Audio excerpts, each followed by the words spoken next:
Сәлеметсіздер ме, менің қымбатты көрермендерім. Бүгін біз сіздермен өте маңызды, тіпті денсаулығымызға тікелей қатысты тақырыпты талқылайтын боламыз. Ол сарымсақ. Иә, дәл сол, әрбір ас үйде табылатын, тағамға ерекше дәм беретін, сондай-ақ сан алуан ауруға ем ретінде қолданылатын керемет өнім. Біз оны суық тигенде иммунитетті көтеру үшін пайдаланамыз. Бірақ оның пайдасымен қатар, дұрыс қолданбаған жағдайда үлкен зиян келтіруі мүмкін екенін біле бермейміз. Сарымсақтың барлық пайдалы қасиеттерін толықтай алу үшін, оны дұрыс жеудің қаншалықты маңызды екенін бүгін сіздерге егжей-тегжейлі түсіндіріп беремін. Көпшілігіміз сарымсақты күнделікті тұтынамыз. Бірақ оны қалай жеу керектігін, қандай жағдайда одан бас тарту қажет екенін ойланып көрдік бе? Сіз сарымсақты қате жеп жүрсіз бе? Бұл сұраққа жауап беруге асықпаңыз. Өйткені бүгінгі видеодан кейін сіздің сарымсаққа деген көзқарасыңыз толығымен өзгеруі мүмкін. Біз сарымсақты пайдалану кезінде жиі жіберілетін, тіпті денсаулық үшін өте қауіпті, өлімге дейін әкелуі мүмкін 8 қателікті талдайтын боламыз. Бұл ақпарат сіздің және жақындарыңыздың денсаулығын сақтауға көмектеседі деп сенемін. Менің мақсатым сіздерге тек пайдалы, тексерілген ақпаратты жеткізу. Сондықтан, видеоны соңына дейін мұқият қарап, әрбір айтылған кеңеске құлақ асуларыңызды сұраймын.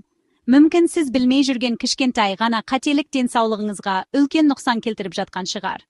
Ендеше, көп созбай, ас үйдегі дәрігеріміз сарымсақтың құпияларын ашуға кірісейік. Дайын болсаңыздар, бастаймыз. Ең жиі кездесетін және ең маңызды қателіктердің бірі сарымсақты қуырып, қайнатып, яғни жоғары температурада өңдеп барып жеу. Көпшілігіміз тамаққа дәм беру үшін оны майға қуырып қосамыз. Иә, оның иісі бүкіл үйге тарап, тағамға ерекше дәм беретіні рас. Бірақ, өкінішке орай, дәл осы кезде біз сарымсақтың ең басты құндылығынан айырылып қаламыз. Сарымсақтың құрамындағы аллицин деп аталатын күшті антибиотик және антиоксиданттық қасиетке ие зат тек шикі күйінде, оны езгенде немесе турағанда ғана пайда болады. Жоғары температура осы аллицинді толығымен жойып жібереді. Сондықтан, егер сіз сарымсақтан максималды пайда алғыңыз келсе, оны тамақ дайын болғаннан кейін, оттан алған соң ғана қосыңыз немесе шикі күйінде тұтыныңыз. Мысалы, салаттарға қосуға, дайын сорпаға немесе басқа да тағамдарға үстінен турап себуге болады. Оны майдалап турап 5-10 минут қоя тұрсаңыз, аллициннің пайда болу процесі белсендірек жүреді. Есіңізде болсын, қуырылған сарымсақ бұл тек дәмдеуіш, ал шикі сарымсақ бұл нағыз дәрі. Денсаулығыңызды ойласаңыз, осы қарапайым ережені есте сақтаңыз. Сарымсақтың пайдасы туралы естіген көптеген адамдар оны таңертең аш қарынға жеуді әдетке айналдырған. Бұл әдістің белгілі бір деңгейде пайдасы бар екені рас. Мысалы, ағзаны тазартуға көмектеседі. Алайда бұл жерде өте сақ болу керек, әсіресе оның мөлшеріне қатысты. Сарымсақ өте белсенді өнім. Оның құрамында асқазанның шырышты қабығын тітіркендіретін заттар көп. Егер сіз аш қарынға бірнеше түйір сарымсақты жеп алсаңыз, бұл асқазанның қыжылына, ауырсынуына, тіпті гастрит пен асқазан жарасының өршуіне әкелуі мүмкін. Аш қарынға сарымсақ жеуді шешсеңіз, оны өте аз мөлшерден, мысалы бір түйірдің жартысынан бастаңыз. Және оны сумен немесе бір қасық балмен ішкен дұрыс. Егер сіздің асқазаныңыз сезімтал болса, немесе ас қорыту жүйесінде қандай да бір созылмалы ауруларыңыз болса, бұл әдістен мүлдем бас тартқаныңыз жөн. Денсаулықты жақсартамын деп, одан сайын ушықтырып алмаңыз. Сарымсақты тамақпен бірге немесе тамақтан кейін жеген әлде қайда қауіпсіз. Әр нәрсенің өз өлшемі бар екенін ұмытпайық, қымбаттыларым. Бұл көпшілік біле бермейтін, бірақ өте қауіпті қателіктердің бірі. Сарымсақтың қанды сұйылтатын қасиеті бар. Бұл жүрек қан тамырлары ауруларының алдын алу үшін жақсы болғанымен, егер сіз қанды сұйылтатын дәрілерді, мысалы аспирин немесе варфарин қабылдап жүрсеңіз, өте қауіпті жағдай туындауы мүмкін. Сарымсақ пен бұл дәрілердің әсері бірігіп, ішкі қан кету қаупін арттырады.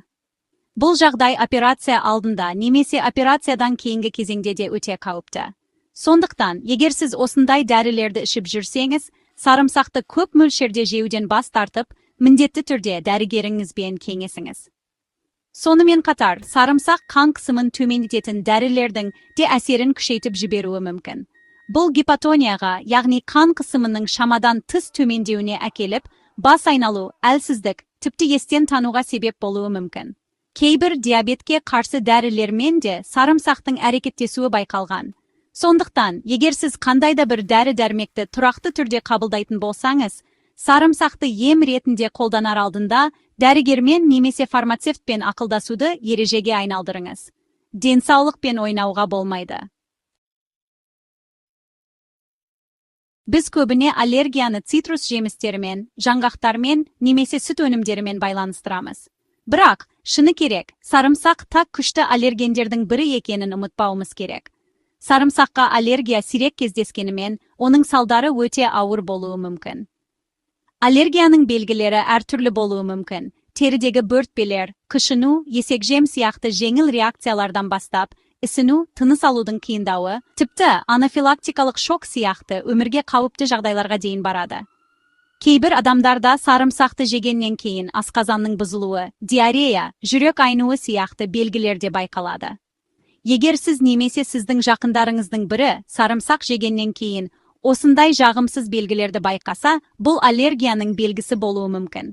Бұл жағдайда сарымсақты тұтынуды дереу тоқтатып, міндетті түрде дәрігерге қаралу керек. Әсіресе, егер сізде басқа тағамдарға немесе өсімдіктерге, мысалы пияз немесе жуаға аллергияңыз болса, сақ болғаныңыз жөн. Себебі олардың арасында айқаспалы реакция болуы ықтимал. Өз ағзаңызды тыңдай біліңіз. Егер ол қандайда бір өнімді қабылдамаса, оны күштеп жеудің қажеті жоқ. Бала денсаулығы. Әрбір ата-ана үшін ең басты құндылық. Суық тиюдің алдын аламыз деп, балаларымызға сарымсақты көптеп беруге тырысамыз. Дегенмен, баланың ағзасы ересек адамның ағзасынан әлде қайда нәзік және сезімтал келетінін ұмытпауымыз керек. Сарымсақтың құрамындағы белсенді заттар баланың асқазан ішек жолдарының шырышты қабығын оңай тітіркендіруі мүмкін. Бұл іштің ауруына, кебуіне, диареяға немесе керісінше іш қатуына әкелуі ықтимал. Әсіресе, бір жасқа дейінгі сәбилерге сарымсақты шикі күйінде беруге мүлдем болмайды. Балаларға сарымсақты тамаққа қосып, термиялық өңдеуден өткізіп, өте аз мөлшерде беруден бастау керек. Мысалы, сорпаға немесе бұқтырылған көкөністерге кішкене ғана бөлігін қосуға болады. Бала 3 жасқа толғаннан кейін ғана шикі сарымсақты өте аз мөлшерде, мысалы нанға жағып беруге болады. Ең бастысы, баланың реакциясын бақылау. Егер қандайда бір жағымсыз белгілер байқалса, сарымсақ беруді тоқтату керек. Баланың иммунитетін көтеретін басқа да көптеген қауіпсіз әдістер бар. Сондықтан, сарымсақпен асыра сілтеудің қажеті жоқ. Кешкі асқа немесе ұйықтар алдында сарымсағы мол тағам жеуді ұнататындар арамызда аз емес. Әрине, дәм-дамақтан кейін демалу жақсы, бірақ сарымсақ сіздің түнгі тыныштығыңызды бұзуы мүмкін. Біріншіден, сарымсақ жоғарыда айтқанымыздай асқазанды тітіркендіреді.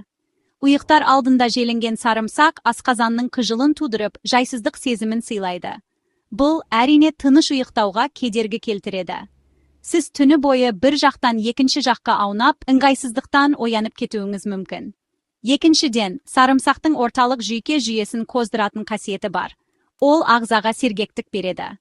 Таңертең немесе түсте бұл жақсы қасиет болғанымен, түнде мүлдем орынсыз. Ұйықтар алдында желінген сарымсақ сіздің тез ұйықтап кетуіңізге кедергі жасап, ұйқысыздыққа әкелуі мүмкін. Ұйқының сапасы бұзылып, таңертең шаршап, дел-сал болып оянасыз. Сондықтан, тыныш әрі терең ұйқыны қаласаңыз, кешкі сағат 7-8-ден кейін сарымсақты шикі күйінде жеуден бас тартқаныңыз абзал. Бұл қателікке көпшілік мән бере бермейді, бірақ бұл да өте маңызды. Сарымсақты тазалағанда, біз көбіне оның қабығын аршып, бірден турауға кірісеміз. Алайда, сарымсақтың ортасында орналасқан жасыл өскінге назар аудардыңыз ба? Әсіресе, ұзақ сақталған сарымсақтарда бұл өскін үлкен болады. Дәл осы өскіннің құрамында асқазанға ауыр тиетін, қорытылуы қиын және кейде тіпті улы заттар шоғырланады. Көп мөлшерде жеген кезде бұл өскін улануға дейін әкелуі мүмкін. Сондықтан, сарымсақты пайдаланар алдында оны екіге бөліп, ортасындағы жасыл өскінді міндетті түрде алып тастау керек. Бұл сізді ықтимал жағымсыз салдардан, Мысалы, асқазанның ауруынан, жүрек айнуынан сақтайды. Бұл ереже әсіресе асқазаны сезімтал адамдар үшін өте маңызды. Sarımsақтан тек пайда алу үшін оны дұрыс дайындауды үйрену керек. Бұл көп уақыт алмайтын, бірақ денсаулығыңыз үшін өте пайдалы әдет. Есіңізде болсын, кішкентай детальдардың өзі үлкен рөл атқарады.